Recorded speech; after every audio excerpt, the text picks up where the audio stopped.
tentunya untuk kita semua ya. Apa kabar semuanya? Sudah lama kita tidak pernah berjumpa. Ibu harap kabar kalian baik-baik saja, tetap sehat dan tetap selalu di rumah ya. Hari ini adalah hari pertama kalian belajar IPA tentunya di kelas 8 ini. Selamat bergabung kembali bersama Ibu ya untuk kelas 8C dan 8D. Dan untuk kelas 8A dan 8B yang kemarin kelas 7 belum ada diajar sama Ibu, Ibu ucapkan selamat bergabung juga dan selamat belajar bersama Ibu. Nah, di masa pandemi ini kita bersama-sama mencoba untuk menggembleng diri sendiri. Jadi Ibu berusaha memberikan ilmu Ibu kepada kalian dari jarak jauh, berusaha menyiapkan semuanya dengan baik, dan kalian juga dari rumah berusaha untuk belajar dengan baik ya. Jadi kita sama-sama bekerja sama di masa pandemi ini, khususnya dalam masa belajar jarak jauh ini. Baik, sebelum belajar Ibu mengingatkan kalian untuk menyiapkan pulpen, buku paket. Kenapa? Karena nanti saat Ibu menyampaikan materi, Ibu harap kalian juga dapat mencatatnya agar bisa dibaca kembali kemudian ya. Nah, untuk di kelas 8 ini ada 6 bab yang harus kalian pelajari. Untuk bab pertama yang harus kalian pelajari itu adalah tentang gerak benda dan makhluk hidup di lingkungan sekitar. Nah, untuk gerak benda dan lingkungan hidup, maksud Ibu gerak benda dan makhluk hidup di lingkungan sekitar, itu dia ada 4 kompetensi dasar yang harus kalian kuasai. Nah, untuk kompetensi dasar di aspek pengetahuan ada 3.1, menganalisis gerak pada makhluk hidup, sistem gerak pada manusia, dan upaya menjaga kesehatan sistem geraknya. Silakan kalian baca. Kemudian aspek pengetahuan yang kedua adalah menganalisis gerak lurus, pengaruh gaya terhadap gerak berdasarkan hukum Newton, dan penerapannya pada gerak benda dan gerak makhluk hidup ya. Lalu untuk kompetensi keterampilannya, kalian nanti akan diminta menyajikan karya tentang berbagai gangguan pada sistem gerak serta upaya menjaga kesehatan sistem gerak manusia. Dan yang kedua adalah menyajikan hasil penyelidikan pengaruh gaya terhadap gerak benda. Jadi kalau kita lihat dari uraian kompetensi dasar ini, maka ada 2 submateri yang harus kalian pelajari. Yang pertama itu pastinya adalah gerak pada makhluk hidup. Yang kedua adalah gerak pada benda. Nah, maka dari itu, yang pertama kali kita pelajari itu adalah gerak pada makhluk hidup. Nah, sekarang kalian buka buku paketnya. Ya. Kalian buka di halaman 23 kalau tidak salah. Ya, halaman 23 di bagian sistem gerak manusia. Untuk pertemuan pertama di minggu pertama ini, kita akan membahas duluan tentang tulang atau tentang rangka ya. Nah, sebelum kita masuk ke penjelasan materi yang akan Ibu sampaikan, Ibu harapkan kalian semua dapat menyiapkan buku, pulpen, dan buku paket. Untuk apa? Ya, supaya nanti sambil kalian menonton video penjelasan dari Ibu, kalian juga dapat mencatatnya. Jadi kalau seandainya nanti ada pertanyaan, kalian bisa langsung tanya kepada Ibu ya. Oke, kita langsung saja ya. Kalian dengar penjelasan materi dari Ibu tentang sistem gerak makhluk hidup, yaitu kita bahas secara khusus tentang tulang terlebih dahulu. Baik, selamat belajar ya. Nah, seperti yang Ibu sampaikan tadi, bahwa kita akan membahas atau belajar tentang sistem gerak pada manusia. Nah, sistem gerak pada manusia itu terdiri dari 2. Yang pertama itu tulang sebagai alat gerak pasif. Nah, kita lihat. Nah, yang di sebelah kiri ini itu adalah tulang belakang. Ini tulang tengkorak, tulang rusuk, tulang panggul, ya. Nah, tulang ini ketika bergabung menjadi satu terbentuklah rangka manusia. Nah, jadi kalau dipisahkan satu persatu itu namanya tulang. Tapi kalau digabungkan semua terbentuklah yang namanya rangka manusia. Nah, tulang ini sebagai alat gerak pasif. Artinya apa? Artinya tulang itu tidak dapat bergerak jika tidak ada yang menggerakkannya. Lalu siapa yang menggerakkannya? Maka yang menggerakkannya adalah otot. Nah, maka dari itu otot disebut sebagai alat gerak aktif. Nah, ini otot. Kalau kalian tidak mendapat bayangan otot itu seperti apa, nah yang biasa orang sebut sebagai daging, itulah dia otot kita. Nah ini, kalau kita lihat tampak ini manusia yang warna merah ini adalah ototnya. Jadi kembali Ibu sampaikan bahwa tulang adalah alat gerak pasif karena tulang tidak dapat bergerak tanpa ada yang menggerakkannya. Siapa yang menggerakkannya? Yang menggerakkannya adalah otot. Nah, lalu bagaimana jika manusia itu tanpa tulang? Atau bagaimana jika tulang itu tanpa daging? Ya, kita lihat dulu video yang akan Ibu tampilkan ini. Oke, kita saksikan video ini, ada Ibu ambil dari YouTube videonya ya. Silakan kalian dengar dan saksikan. Kakek, apa fungsinya, Kek? Baiklah, kutunjukkan kerangka manusia pada kalian. Kerangka manusia terdiri dari 206 buah tulang untuk menopang tubuhnya. Tanpa kerangka, manusia akan berupa setumpuk daging dan kulit. Tidak bisa melakukan apa-apa. Lihat saja. Jangan, kerangkaku cepat kembali. Setiap tulang manusia sangat unik. Dia bekerja sama dengan otot untuk melakukan berbagai pekerjaan. Nah, seperti itulah dia. Jadi Ibu tampilkan ulang ya. Kalau misalnya, nah ini otot. Jadi kalau misalnya otot tanpa tulang, manusia juga tidak bisa bergerak. Dia mau menggerakkan siapa? Nah, sama juga dengan tulang tanpa otot. Tulang tidak bisa bergerak. Kenapa? Loh, siapa yang menggerakkan tulang? Nah, seperti itulah dia. Mengapa tulang disebut alat gerak pasif dan mengapa otot disebut sebagai alat gerak aktif. Kita lanjut ya. Baik, setelah ada tulang dan ada otot, ada satu lagi yaitu disebut sebagai sendi. Nah, sendi ini adalah tempat pertemuan atau persambungan tulang. Jadi kalau misalnya kalian coba lihat ya, ini ada tulang paha dan ini ada tulang betis. Ketika tulang paha dan tulang betis ini ingin bersatu, bertemu, bersambung, nah siapa yang menyambungkannya? Ya, yang menyambungkannya adalah sendi di sini. Nah, itulah sendi. Oke, dari ketiga sistem gerak manusia ini ya, kita akan bahas di bagian tulang saja. Untuk otot dan sendi akan kita bahas pada pertemuan selanjutnya ya. Nah, tulang. Apa sih fungsi tulang? Kita lihat ya. Yang pertama itu memberikan bentuk pada tubuh. Nah, jadi kalau bentuk tulangnya berbeda, maka bentuk tubuhnya pun pasti akan berbeda. Kita lihat gambar berikut ini.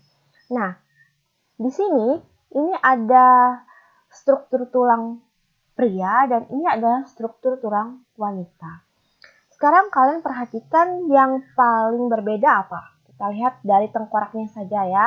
Jadi kalau tengkoraknya yang laki-laki ini terlihat lebih panjang dan perempuan ini terlihat lebih ramping pipinya.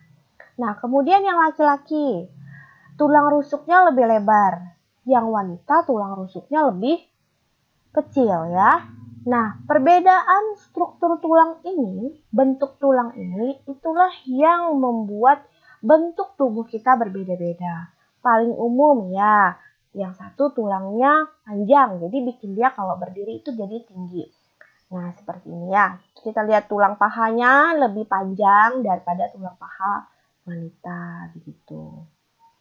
Nah, lalu yang selanjutnya apa fungsinya?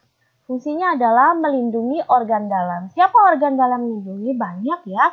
Salah satunya misalnya nih, ini tulang rusuk. Siapa yang dilindungi? Yang dilindungi ada ya paru-paru. Nah, ini lihat yang warna ungu. Kemudian siapa yang dilindungi lagi? Ini ada hati.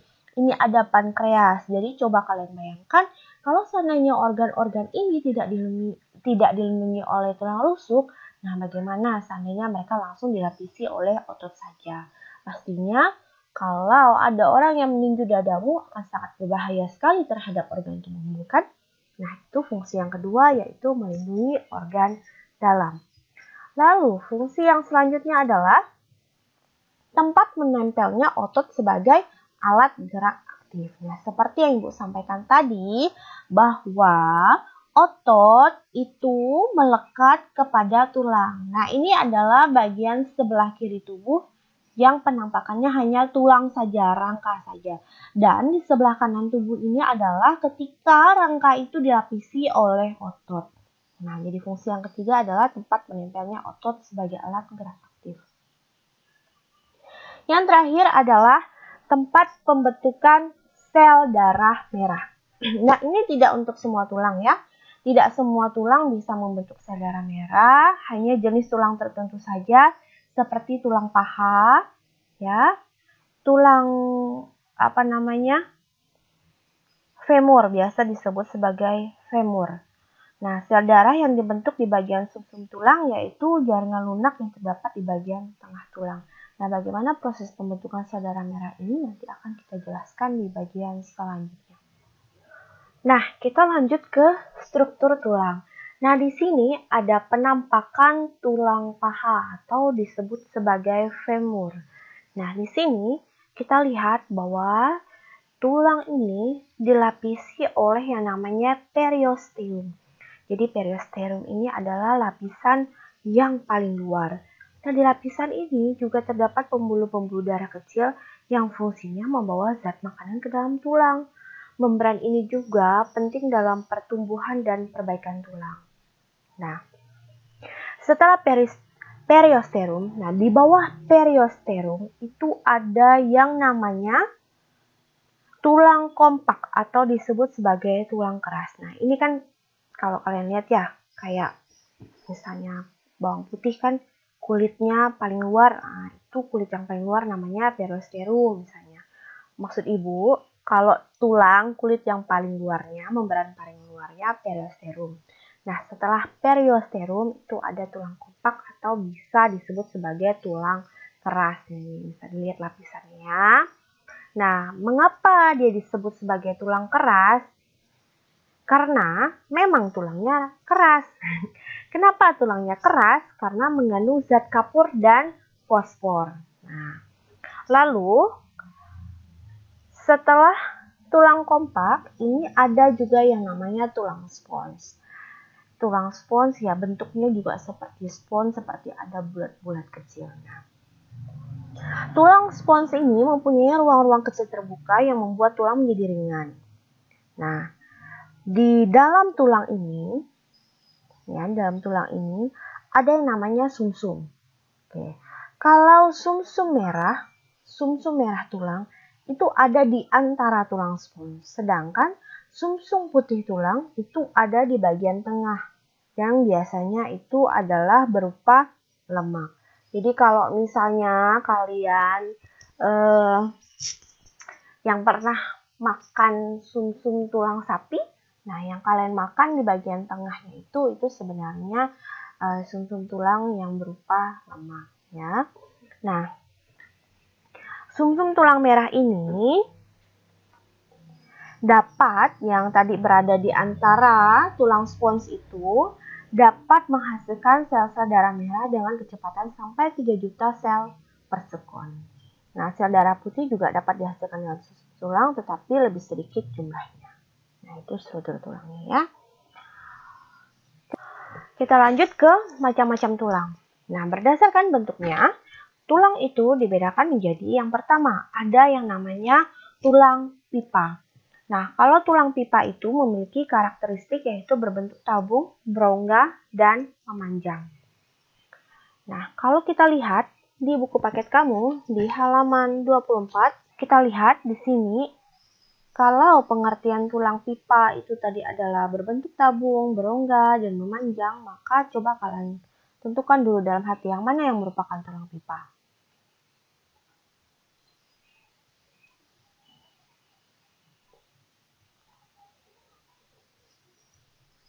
Oke, ya. Jadi, karena berbentuk tabung, berongga, dan memanjang, tulang pipa itu juga disebut sebagai tulang panjang. Yang mana contoh tulang pipa? Ya, lihat saja yang panjang-panjang. Itu kunci pertama dulu ya. Ada tulang lengan atas, suatu humerus ya. Lalu ada apa lagi? Ada tulang hasta. Yang mana tulang hasta? Nah, ini ada tulang hasta. Nah, kemudian ada tulang pengumpil, sebelahnya tulang pengumpil. Setelah itu ada tulang telapak tangan. Nah, tulang telapak tangannya walaupun dia ukurannya kecil, tapi karena bentuknya panjang maka disebut sebagai tulang pipa ya.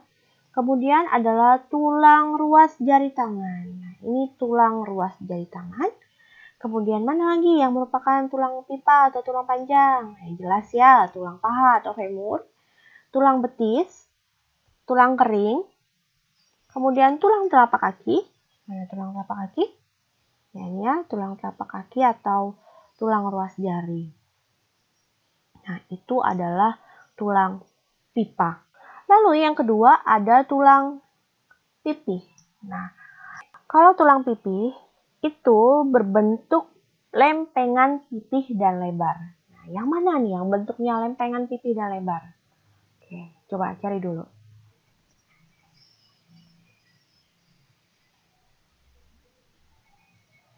Nah, yang bentuknya pipih dan lebar atau disebut sebagai tulang pipih yang pertama itu adalah tulang penyusun tengkorak. Nah, ini kan tengkorak ini bukan satu tulang utuh ya. Kalau dilihat ini ada garis, jadi ini ada tulang tersusun maka jadilah tengkorak manusia. Nah, tulang penyusun tengkorak ini termasuk dalam tulang pipih. Lalu apalagi ada tulang dada. Tulang dada, ini tulang dada, ini tulang pipih. Kemudian tulang rusuk. Nah, tulang rusuk ini juga pipih ya. Jadi bentuk walaupun dia panjang tetapi dia tidak berongga dan tidak seperti tabung. Dia panjang tapi dia pipih. Nah, makanya dia masuk ke dalam tulang pipih. Lalu ada tulang belikat. Nah, mana tulang belikat? Ayo, tulang belikat yang mana? Nah, ini tulang belikat ya. Tulang belikat ini bentuknya pipi dan ini termasuk tulang pipi. Lalu selanjutnya ada tulang pendek. Tulang pendek ini memiliki karakteristik berbentuk seperti kubus atau bulat ya. Jadi tulang pendek bentuknya kubus atau bulat. Yang mana yang masuk dalam tulang pendek? Ingat ya, bentuknya kubus dan bulat. Oke. Yang pertama itu adalah tulang pergelangan tangan. Tulang pergelangan tangan atau biasa disebut sebagai tulang karpal. Nah, ini tulang pendek. Kemudian tulang pergelangan kaki. Ya. Di sini ya, tulang pergelangan kaki ya. Lalu ada tulang tempurung lutut. Nah, ini udah jelas. Ini termasuk tulang pendek. Yang terakhir adalah tulang tidak beraturan. Tulang tidak beraturan ini merupakan gabungan dari berbagai tulang. Jadi bentuknya tidak beraturan ya, jadi tidak termasuk dalam kategori panjang, pipih maupun pendek. Nah, contohnya apa? Contohnya adalah tulang rahang. Ini tulang rahang ini ya. Kemudian ada ruas-ruas tulang belakang juga. Oke, ini ruas-ruas tulang belakang.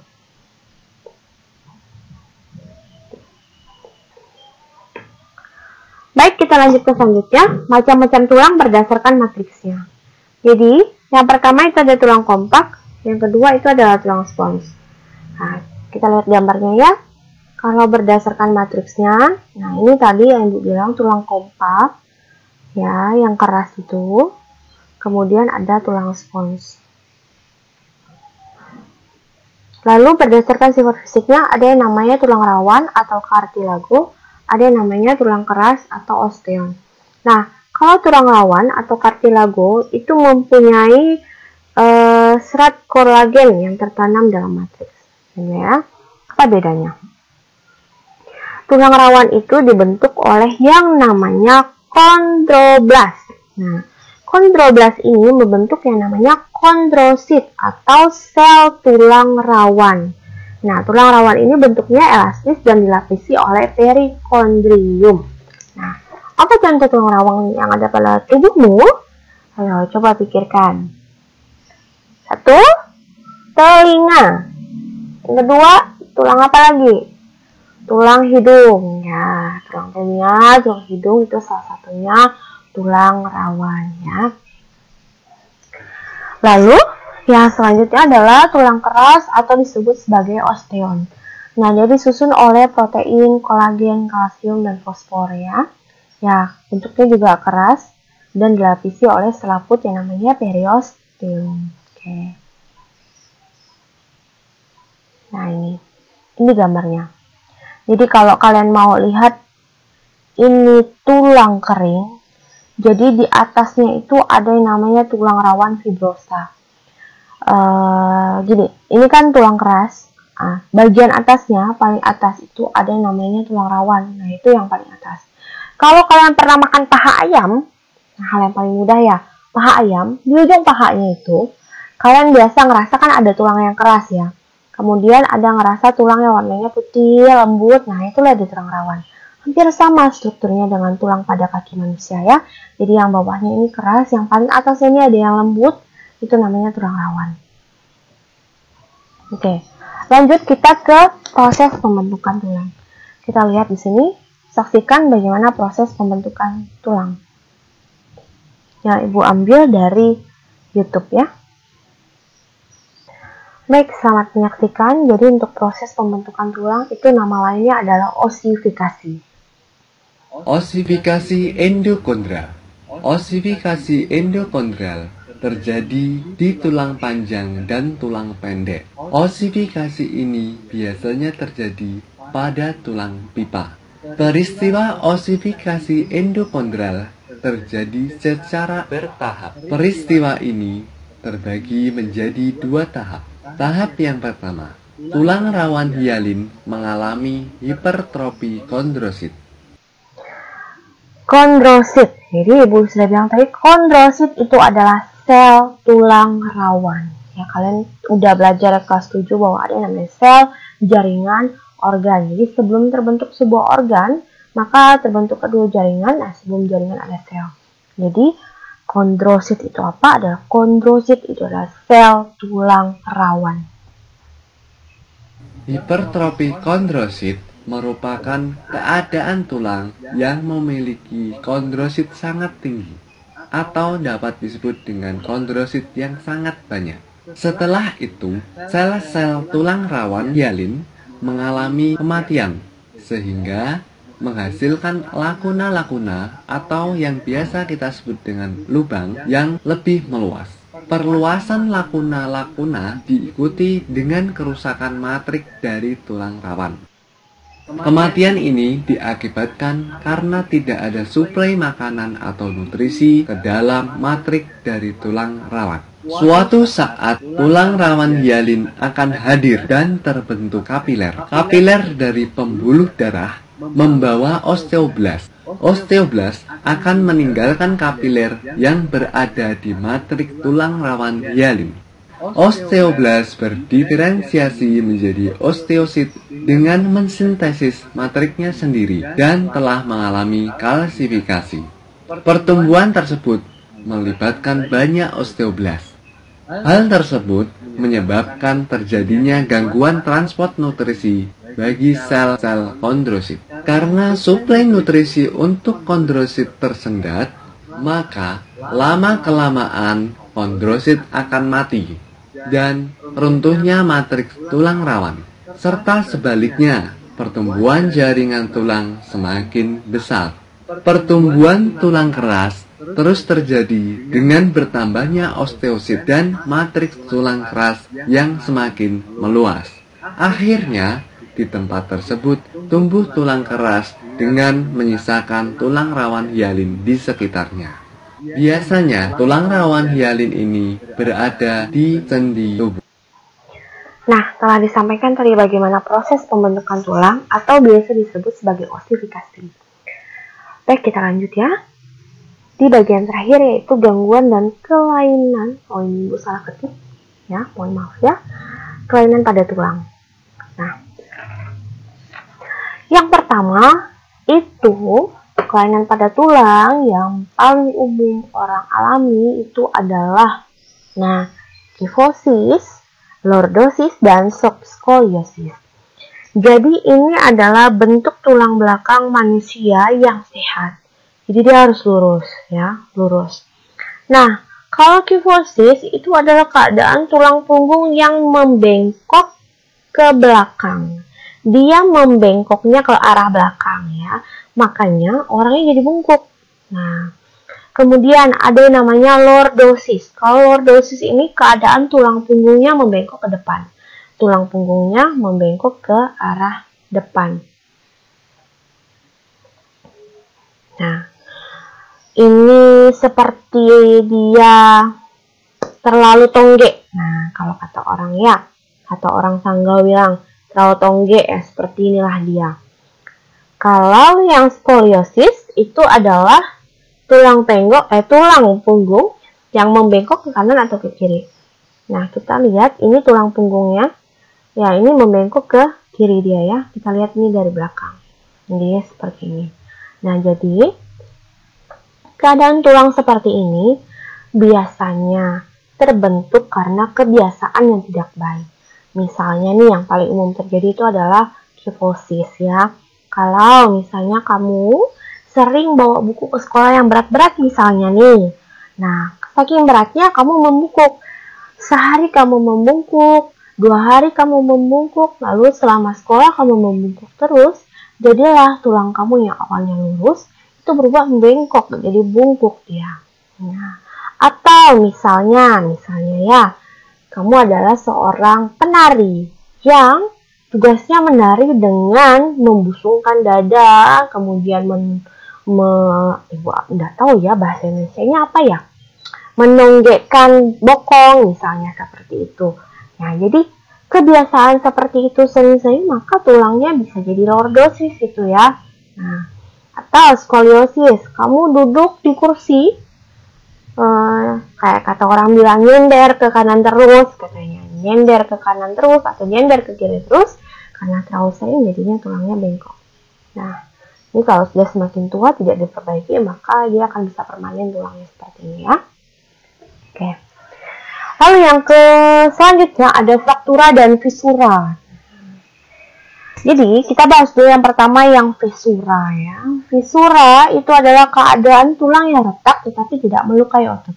Nah, ini sini kita lihat tulangnya retak tapi dia tidak melukai otot. Nah, itu namanya fisura. Kalau fraktura ini terputus jaringan tulang sehingga menyebabkan patah tulang.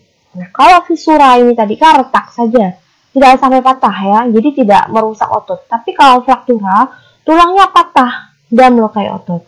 Kalau misalnya tulangnya patah, fraktura tertutup itu seperti ini. Artinya dia patah di dalam.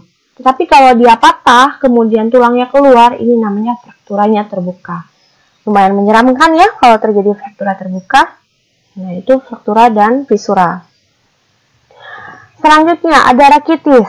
Kalau rakitis ini penyakit yang ditandai dengan kaki berbentuk huruf O, ya.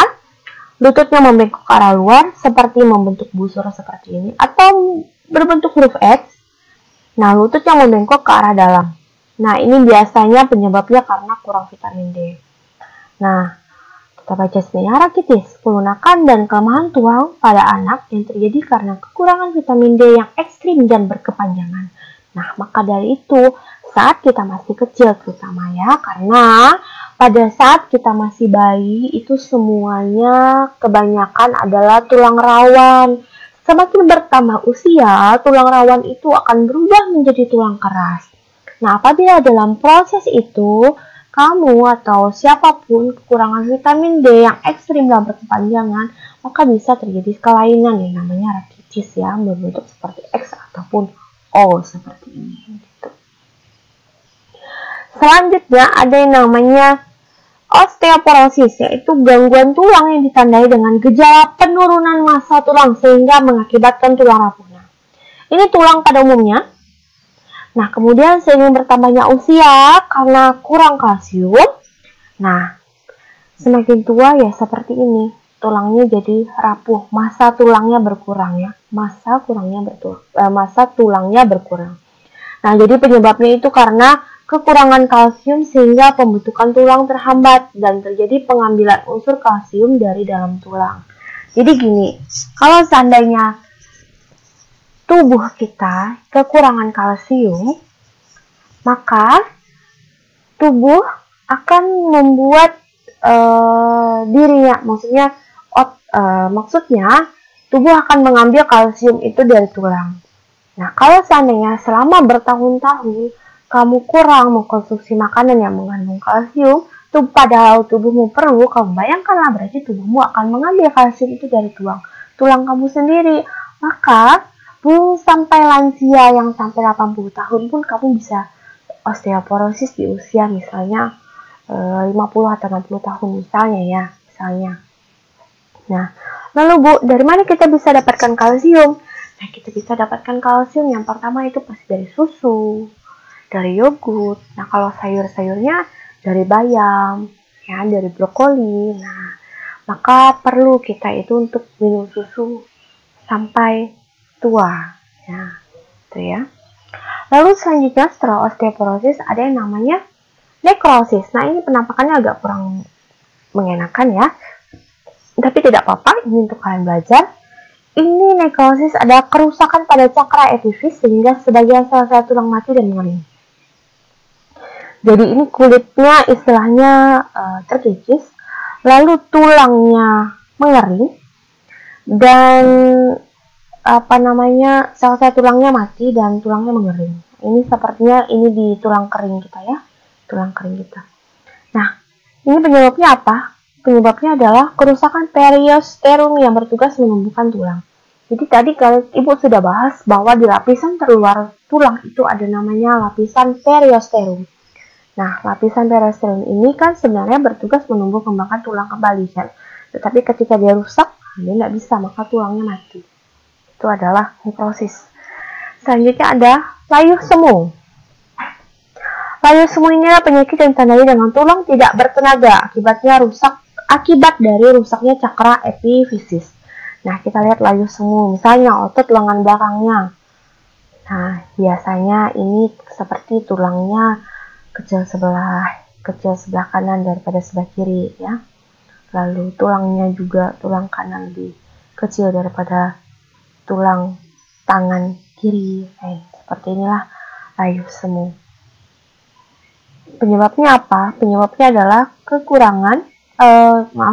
kerusakan cakra epifisis disebabkan oleh infeksi sifilis pada anak sejak dalam kandungan. Nah, jadi penyebab penyakit ini adalah dari sejak dalam kandungan. Lalu yang terakhir ada apa? Ada kanker tulang. Nah, seperti inilah struktur tulang manusia ketika dia mengalami kanker tulang. Sangat mengerikan, bukan?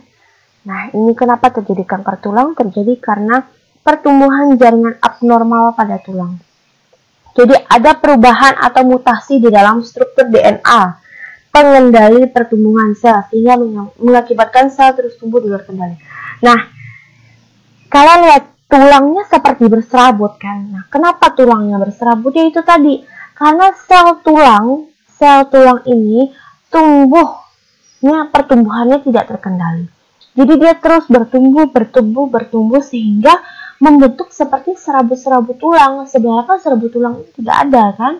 Nah, karena itulah tadi pertumbuhan sel yang luar biasa tidak terkendali, maka terjadilah ada yang namanya serabut-serabut tulang yang seperti ini. Oke. Nah, itulah dia gangguan dan kelainan pada tulang. Selesai. Apabila ada pertanyaan, Ibu persilakan ya. Baik, demikian penjelasan materi tentang sistem gerak manusia, khususnya di bagian tulang. Jadi nanti untuk di bagian otot dan sendi akan Ibu bahas kembali pada pertemuan selanjutnya. Nah, Ibu harap kalian semua sudah mencatat bagian yang penting, sudah memahaminya. Namun, apabila ada yang belum dipahami dan ingin bertanya, Ibu persilakan kepada kalian untuk bertanya kepada Ibu. Baik, sekian video pembelajaran Ibu. Terima kasih dan selamat pagi.